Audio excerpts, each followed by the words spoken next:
நிறைய பேர் சொல்கிறாங்க இது பெரியார் மண், பெரியார் மண். கிடையாது, இது அண்ணாவோட மண். பெரியார் மண்ணுன்னு வச்சுருந்தா பெரியார் திடல் இன்னைக்கு பெரிய கட்சியாக இருந்திருக்கும். அங்கே தான் தலைமையாகும். ஏன் வரல? அண்ணாவை அண்ணாவோட கொள்கையை எடுத்துக்கினா பெருசாக அரசியல் பண்ண முடியாது. சும்மா நாம்கே வாசத்துக்கு பேசிட்டு அண்ணாவை ரொம்ப அழகாக மறந்துட்டோம். இப்போ கட்சி ஆரம்பித்த தாவேக்கா கூட அண்ணாவை ஃபஸ்ட்டு எடுக்கல, அப்புறம் உதைக்குது. அரசியல் பண்ணும்போது இடிக்குது. என்னடா பண்ண முடியலையே அப்படின்னும் போது தூக்குடா சாம்பியன் அண்ணாவை வச்சுருவா. அப்புறம் சரி இது பத்தலை, என்ன பண்ணுறது? பெரியார் கட்டினா லெஃப்ட் வலிக்குது, இந்த பக்கம் சேர்த்தா ரைட்டு வலிக்குது, நடுவில் எதனா ஒன்று போட்டு அமுக்கு அப்படின்னும் போது எம்ஜிஆர். சரி இதுவும் பத்தலை, என்ன பண்ணுறது? வேலுநாச்சியார். அப்புறம் இன்னொரு பாட்டி, எல்லாத்தையும் சேர்த்தாச்சு, அப்படியும் பத்தலை, வலிச்சிடும் அம்மையார் ஜெயலலிதாவை. எதுக்கு?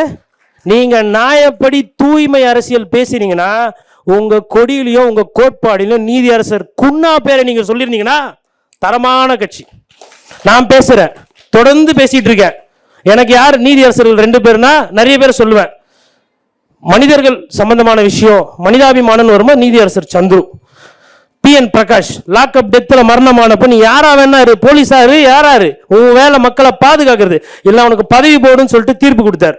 அப்புறம் மைக்கேல் டி குன்னா, நீ முதலமைச்சராரு யாராரு, மக்கள் பணத்தை திருடினதான் கைட்டா கூடிய போடுறா உள்ள தூக்கி போட்டாங்க. இதெல்லாம் பேசாம தூய்மை ஆட்சி.